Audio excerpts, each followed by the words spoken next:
Amis pêcheurs, bonjour. Nous voici cette fois-ci dans le Var. Très joli département, dans le sud de la France, bien sûr, pays du soleil.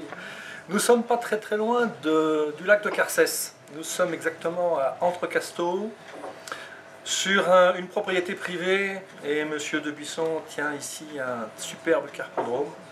Et nous allons vous montrer nos techniques de pêche avec Jérôme Villet. Monsieur Debuisson. Oui, bonjour. Bonjour, présentez-nous un petit peu votre propriété. Eh bien, donc, l'étang de pêche se trouve sur la commune d'Entrecasteaux, le village provençal avec son château. On est à quoi, 10 km de Carcès? 10 km à peu près de Carcès. Et donc, Carcès étant donc, on va dire le paradis du pêcheur avec le lac et les rivières. On est quoi, 20 minutes par l'autoroute? Oui, 20 minutes d'autoroute du Luc. Là, ouais, voilà, parfait. Ouais. Donc l'étang de pêche, je l'ai créé il y a maintenant 25 ans. Il y a 25 ans, donc au départ on a créé l'étang uniquement pour la pêche à la truite, au départ. Et ensuite donc le carpodrome est arrivé, on va dire, bien 10 ans après. Donc en fait, la pêche à la truite est ouverte toute l'année. Donc on ouvre le matin à 6h30. Et on ferme le soir à 19h, donc on propose des demi-journées ou des journées de pêche. Donc il y a des demi-journées du matin, on peut pêcher de 6h30 à 13h, ou alors demi-journée après-midi qui commence à midi et qui finit à 19h. D'accord. Et on fait le réempoisonnement en lâchant 10 truites le matin à chaque pêcheur, ou 10 truites l'après-midi en fait. C'est comme ça que l'étang est réempoisonné. D'accord. Ça c'est l'étang à truite. Voilà. Pêche familiale, pêche de loisirs. Voilà, et puis le carpodrome, alors c'est un peu plus particulier. Alors le carpodrome, oui, donc je l'ai ouvert un peu plus tard parce que je me suis aperçu qu'il y avait donc une demande. Donc il y avait des carpistes qui me demandaient de pêcher la carpe dans l'étang truite et ça n'allait pas très bien donc avec les pêcheurs à la truite. Différentes. C'est deux formes de pêche différentes, donc ça n'allait pas très bien. Donc j'ai créé cet étang où j'ai incorporé donc des carpes, au départ également des esturgeons et du silure. En fait, Voilà. Carpe cuir, carpe commune. Voilà, carpe cuir, carpe commune, amour blanc. Amour blanc. Voilà, donc il y a les 3 variétés. Et donc il y a des pièces qui vont de, on va dire, 3-4 kg. Et la plus grosse, c'est mon fils qui l'a prise, 24 kg. Et 2, voilà. Bon, voilà. Nous espérons que cette carpe de 22 kg ne viendra pas sur nos lignes, parce que nous avons pêché à la grande canne, à l'élastique. Et ma foi, on va aller sur place, et merci de votre accueil. Voilà. À tout de suite. Oui. J'ai le plaisir de vous présenter Jérôme Villet, qui nous accueille ici à Entrecasteaux sur ce carpodrome qu'il connaît bien, et qui va nous expliquer en détail vraiment la pêche à la grande canne de la carpe. Jérôme, merci. Merci à vous d'être venu. Voilà. Merci aussi à tes sponsors. Et puis, on va peut-être déjà commencer par présenter les appâts, toute la gamme nécessaire pour faire face à toutes les situations. Pour ce carpodrome, dis-nous un petit peu ce que tu nous as préparé au menu. Donc je vais vous présenter les appâts que j'utilise ici. Donc il faut savoir une chose, c'est que lorsque l'on pêche en carpodrome, ce qui est très important, c'est d'éviter le plus possible de mettre de l'amorce. Ouais, parce que le problème de l'amorce, c'est que le poisson, quand il va arriver sur le coup, il va s'occuper plus de l'amorce, plus de la farine, que des appâts. La carpe, c'est un poisson qui est sensible aux vibrations. Lorsque l'on fronde des pellets à l'aide d'une fronde, quand le pellet va rentrer en contact avec l'eau, il va créer donc du bruit, donc une vibration. C'est à cette vibration-là que la carpe va réagir. Deuxième chose importante, ne pas utiliser de farine pour ne pas gaver le poisson. Ce que je t'expliquais tout à l'heure, je te disais, on utilise uniquement des pellets en petite quantité, on fronde régulièrement, simplement pour exciter le poisson, le mettre en appétit, et en fait, quelque part, lui faire comprendre que on lui présente ça parce qu'on va pêcher avec ça. Donc ces pellets-là, je les utilise en 6 mm et en 4 mm. Quand je fronde des pellets, je fronde avec des pellets de 4 mm. L'avantage des pellets de 4 mm, quand ils tombent dans l'eau, ils font du bruit, mais sans trop. Les pellets de 6 mm, je les utilise plutôt pour les déposer à la coupelle. Bon, moi ce que je trouve qui est important lorsqu'on pêche les carpes, c'est qu'il faut avoir une variété assez importante d'échages en 4 et en 6 mm. Ils sont de la même couleur, ils sont rouges, comme les pellets que l'on agrène. J'utilise du maïs, du maïs jaune, du maïs rouge, du maïs orange. Après j'utilise aussi le maïs traditionnel qu'on trouve dans le commerce. Il faut quand même prendre un maïs qui soit d'une assez bonne qualité parce que le problème sur lequel on se retrouve confronté, c'est que bien souvent le maïs ne tient pas à l'hameçon. Donc il faut un maïs qui soit quand même assez dur, sinon à la moindre touche, la carpe vous enlève le maïs à chaque fois. Et après pour finir, j'utilise d'autres pellets, toujours pour mettre à l'hameçon. Là ils sont de couleur marron foncé, dans des diamètres différents. J'ai les 6 mm, les 8 mm et les 4 mm. Ce sont des pellets qui sont beaucoup plus durs que la série de pellets IM5 qui sont destinés à l'échage, donc les pellets que je vous ai montré qui sont rouges. Donc ces pellets là, l'avantage qu'il y a, c'est qu'on peut les utiliser aussi bien en pêchant à la canne que si l'on pêchait à l'anglaise ou alors au feeder. C'est des pellets qui sont très durs, qui tiennent très bien à l'hameçon. Donc moi j'utilise ce petit ustensile qui permet donc de monter un petit pellet sur une bague. Donc je vais vous montrer comment il fonctionne. Donc là j'ai différentes bagues de différents diamètres. Ça, elles sont toutes petites. Ça, c'est le modèle en dessus, le modèle encore en dessus. Ça, c'est des bagues qui sont différentes, qui permettent donc d'écher le pellet. Et après, donc on voit à ce niveau-là, il y a une petite boursouflure dans lequel il y a un tout petit trou sur lequel on vient piquer l'hameçon. Donc l'hameçon est piqué là et le pellet, lui, se situe là. Donc je prends une petite bague. Cette petite bague, avec mon ustensile, je passe mon ustensile dans la bague, comme ceci. Je fais un peu reculer ma bague. Et à l'aide du bouton poussoir, je vais pousser pour ouvrir ma bague. Donc comme ceci. Je prends un petit pellet que je mets à l'intérieur et je referme. Là, le pellet c'est à l'intérieur, la bague est dessus. Avec mes doigts, je tiens ma bague, j'ouvre doucement et je retire. Et là, vous voyez donc que la bague en silicone est bien centrée sur mon pellet et je n'ai pas abîmé mon pellet. Même si l'on utilise des pellets qui sont mous, le pellet va parfaitement tenir donc à l'hameçon. Bon, pour ma part, j'utilise quasiment les mêmes appâts que Jérôme. On a amené la même chose, exactement, des grains de maïs colorés, des grains de maïs du commerce, des pellets donc MI5. Et moi en plus j'ai des pellets d'échage de chez Rameau qui sont très intéressants, ainsi que ceux-ci, qu'on a des difficultés à se procurer, qui sont très intéressants parce que légèrement un peu plus gros, avec une forte odeur de poisson. Les lignes que nous allons utiliser pour cette pêche en carpodrome. Pour ma part, j'ai une ligne très basique, c'est le montage Didier Guessard. Donc le flotteur droit avec une forte tête en 0,40 g. Ensuite un plomb numéro 6, un second numéro 6 placé 15 cm plus bas, un autre numéro 6 placé 5 cm plus bas, ensuite un espace d'environ 20 cm pour un plomb de touche numéro 8 sur le raccord de bas de ligne, et pour terminer un hameçon numéro 12 de chez Mosella T45. Voilà la ligne que je vais donc utiliser pour cette partie de pêche de la carpe. Petit complément d'information, il s'agit de fil carpodrome également, de chez Rameau, en 20 centièmes pour le corps de ligne et 18 centièmes pour le bas de ligne. Donc moi pour la pêche d'aujourd'hui, je vais utiliser deux types de flotteurs. Le premier flotteur, donc celui-là, le flotteur vert, qui est un flotteur donc forme goutte d'eau avec une antenne plastique d'assez fort diamètre. Et un flotteur, pareil, goutte d'eau, avec une antenne plastique mais qui est beaucoup plus fine.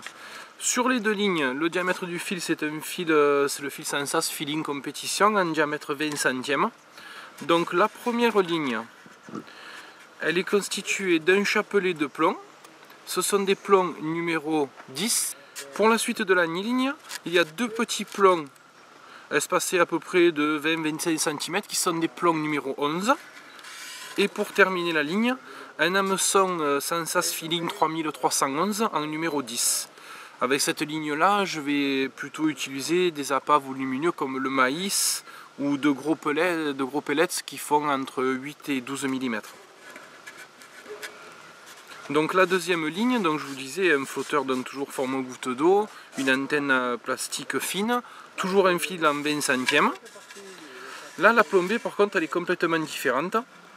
Donc j'ai quelques plombs qui vont représenter ma masse, et après, tous des plombs numéro 11 qui sont montés en dégressif. C'est-à-dire que je pars par rapport à la masse principale de plomb, j'ai un écartement entre mes deux plombs d'à peu près 3-4 cm. Après je passe à 7 cm, 10 cm, 15 cm pour finir avec 20 cm entre le dernier plomb et l'hameçon. Toutes mes lignes sont montées en direct parce que je ne veux pas qu'il y ait de nœuds. Sur la ligne, au moins il y a de nœuds, au moins il y a de risque de casse. Et cette ligne-là est finie donc par un hameçon toujours, un Sensas Filine 3311 en numéro 16, sur lequel je vais utiliser des pellets de plus petit diamètre. Ça va être des pellets qui vont faire entre 4 et 6 mm.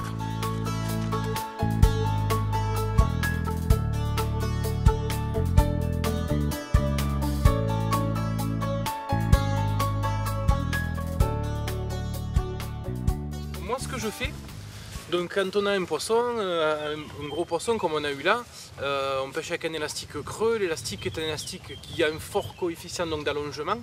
L'élastique sort beaucoup. Donc c'est vrai qu'après, quand on amène le poisson à l'épuisette, on a du mal à arriver à le manœuvrer correctement pour pouvoir le mettre à l'épuisette. Tout à fait. Moi, l'astuce que j'ai trouvée, c'est le suivant.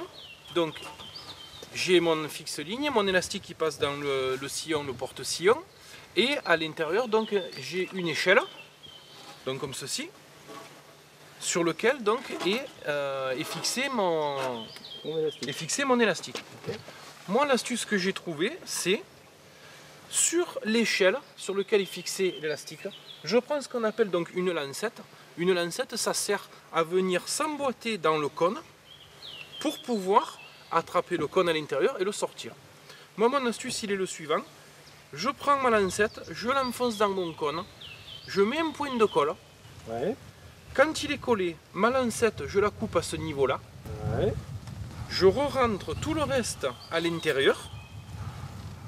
Et après, lorsque j'ai un gros poisson, que l'élastique est sorti énormément, je déboîte ma canne jusqu'à cet élément-là. Ouais. Mon bout de lancette va sortir. Ouais. Ce que je fais, je tire ma lancette, je me saisis de l'élastique et je tire comme ceci. Et en fait, je ramène de l'élastique qui est trop sorti pour pouvoir mettre correctement mon poisson à l'épuisette.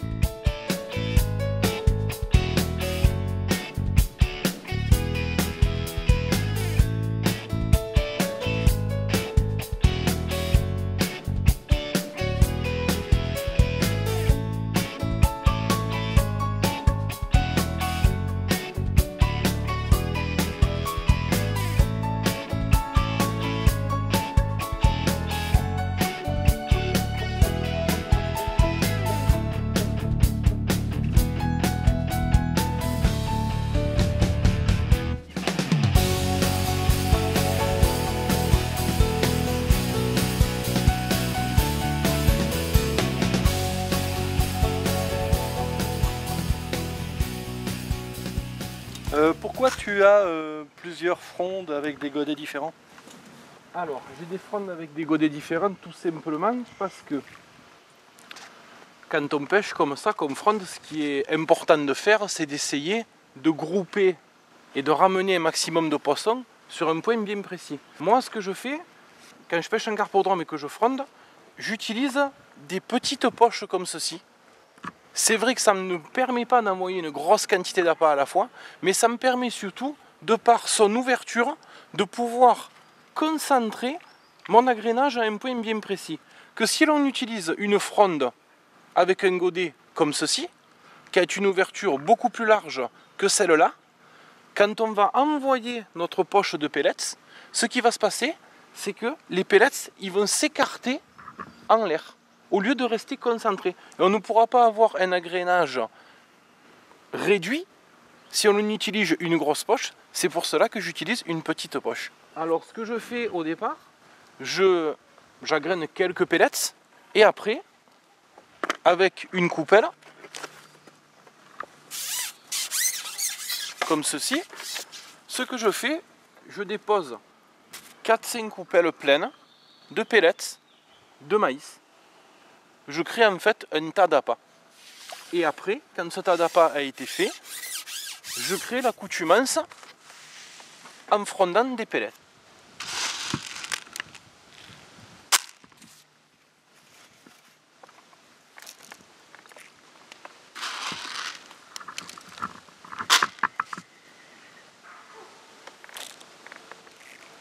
Donc là, on va envoyer des pellets sur le spot, exactement à l'endroit où l'on va pêcher. Donc j'ai mis des granulés de 6 mm dans la coupelle que je retourne légèrement au-dessus de la surface pour provoquer quand même un petit bruit et attirer le poisson exactement à cet endroit-là, ce qui permet de pêcher, j'allais dire, à 10 cm près, puisqu'après il suffira de caler la canne exactement à l'endroit où on a amorcé. Et on voit bien ici les pellets qui pétillent sur le fond, et ça va intéresser nos Carpus carpio.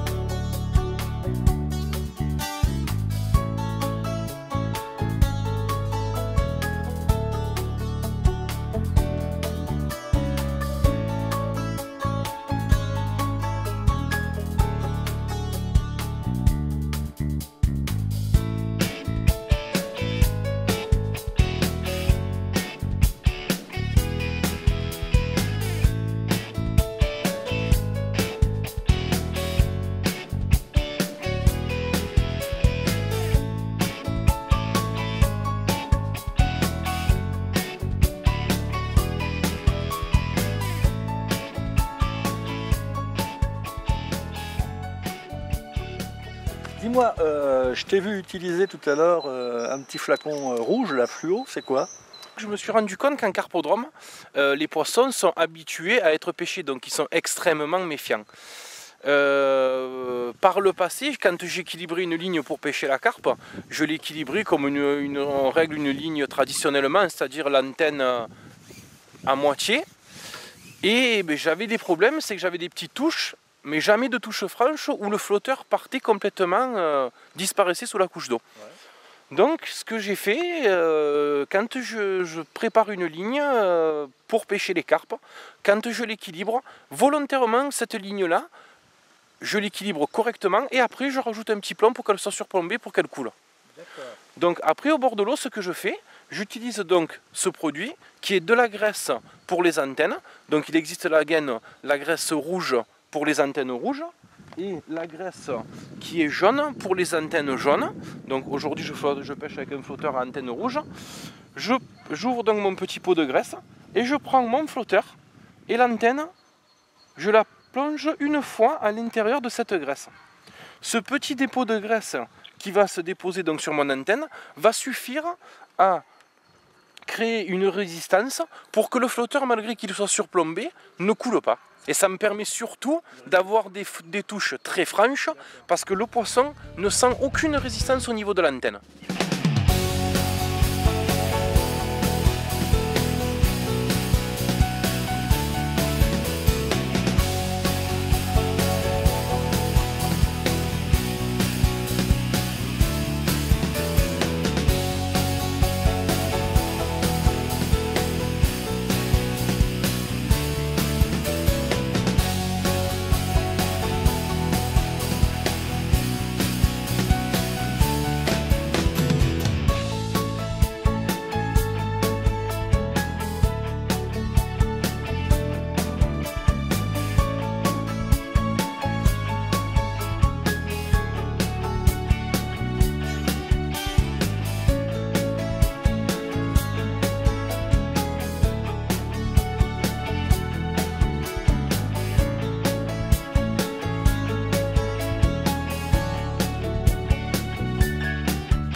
manière habituelle ici, il fait vraiment très beau et que c'est un lieu sympathique où je vous invite à venir régulièrement. Pendant vos vacances, il n'y a pas de souci. Les poissons sont beaux, sont nombreux. Alors justement, au niveau des poissons, vous avez remarqué que donc nous n'avons pas amorcé, nous avons uniquement agrainé avec des pellets. Nous avons agrainé un petit peu aussi avec du maïs, n'est-ce pas? Un peu de maïs. Un peu de maïs.